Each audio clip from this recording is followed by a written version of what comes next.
Postponed हो गई हैं। जो सरकारी इदारों में काम करते हैं, हीट वेव अलर्ट की वजह से स्कूल्स में एग्ज़ाम्स पोस्टपोन्ड हो गए हैं।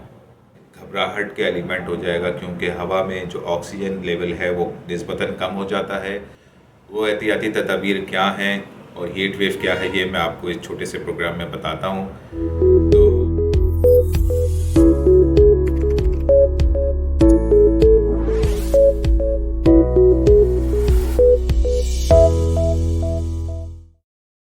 अस्सलाम वालेकुम, मैं हूं आपका host doctor Faheem informative video series के साथ। उम्मीद है आप सब खैरियत से होंगे। मौसम गर्मा है, हीट वेव है, ये सब आप लोग बहुत अच्छी तरीके से जानते हैं। हुकूमत सिंध की तरफ से भी बहुत सारी एहतियाती तदाबीर का ऐलान हुआ है। लोगों की छुट्टियां पोस्टपोन्ड हो गई हैं। जो सरकारी इदारों में काम करते हैं, हीट वेव अलर्ट की वजह से स्कूल्स में एग्ज़ाम्स पोस्टपोन्ड हो गए हैं। तो कहने का मकसद ये है कि हीट वेव एक थ्रेटनिंग सिचुएशन में कन्वर्ट हो सकती है अगर इसके हिसाब से प्रिवेंटिव मेजर्स या एहतियाती तदाबीर ना ली गई। वो एहतियाती तदाबीर क्या हैं और हीट वेव क्या है, ये मैं आपको इस छोटे से प्रोग्राम में बताता हूँ। तो इसका सबसे पहले ये कि हीट वेव क्या है। हीट वेव ये है कि अगर आपका एनवायरमेंटल टेम्परेचर बहुत ज़्यादा हाई हो रहा है और सेकेंडली उसके साथ अगर आपकी ह्यूमिडिटी यानी हवा में नमी का तनासुब बढ़ता जा रहा है तो थोड़ा सा टेम्परेचर भी ज़्यादा फील होता है, यानी अराउंड 38-39 का टेम्परेचर भी आपको 40-42-43 का फील होगा। और इसमें घबराहट के एलिमेंट हो जाएगा क्योंकि हवा में जो ऑक्सीजन लेवल है वो निस्बतन कम हो जाता है ह्यूमिडिटी की वजह से, क्योंकि उसमें पानी जो है वो ज़्यादा अपनी जगह ले लेता है एज़ कम्पेयर टू ऑक्सीजन।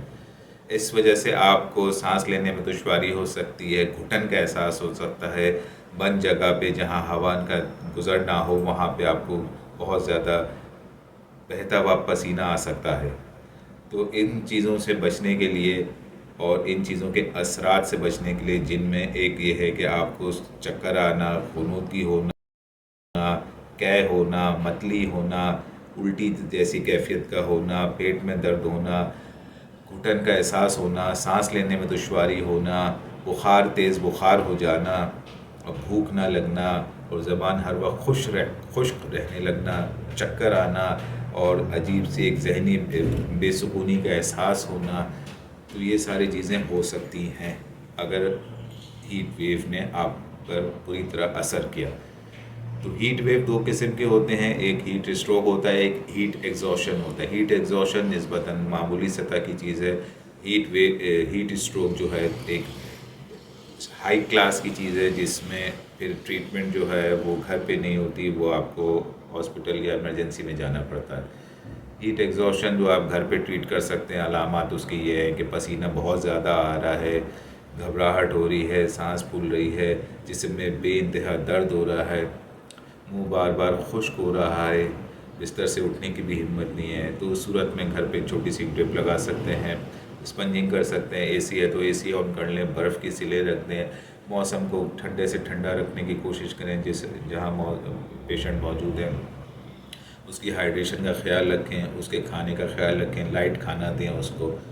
ये सारी चीज़ें की जा सकती है। और हीट स्ट्रोक वाले की अलामत ये होगी कि उसको बिल्कुल बेसुध हो जाएगा, अपने हवास में कम से कम होगा और बिल्कुल यख ठंडा, वो उसका जिस्म जो है यख खुश्क हो चुका होगा कि जिसमें तना पानी और पसीना कुछ भी नहीं है, और ज़बान अजीब सी हो रही होगी और आँखें जो हैं बंद बंद सी हो रही होगी और सांस भी उसका धीरे धीरे आ रहा होगा। तो ऐसी सूरत में घर पे ट्रीट ना करें, इमरजेंसी लेके जाएं इसको। तो ये चीज़ें हैं। और बाकी घर पे बाहर निकलना है आपने तो आप एहतियात करें, फुल स्लीव्स पहने, लाइट कलर्ड पहने, सूती या लॉन पहने और अपनी सर को जो है किसी भी चीज़ से, मुनासिब चीज़ से कवर कर लें ताकि डायरेक्ट सनलाइट आपके सर पे इफ़ेक्ट ना करे और जिसकी वजह से सर पे जो गर्मी महसूस होती है वो फिर ब्रेन और ब्रेन से फिर सारी चीज़ें जो है वो एक नया साइकिल शुरू हो जाता है due to variation of temperature, high variation of temperature जिसको कह सकते हैं। और बस ये कुछ चीज़ें थी जिसको मैंने कहा कि आपसे डिस्कस कर लूँ।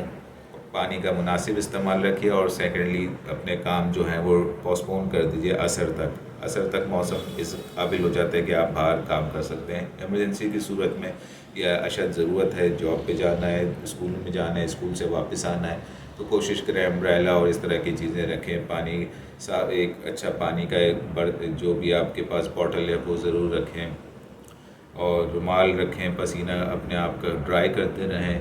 और अगर उस जो आपके पास पानी है उसमें थोड़ा ORS भी मिला दें तो बहुत ही अच्छी बात है।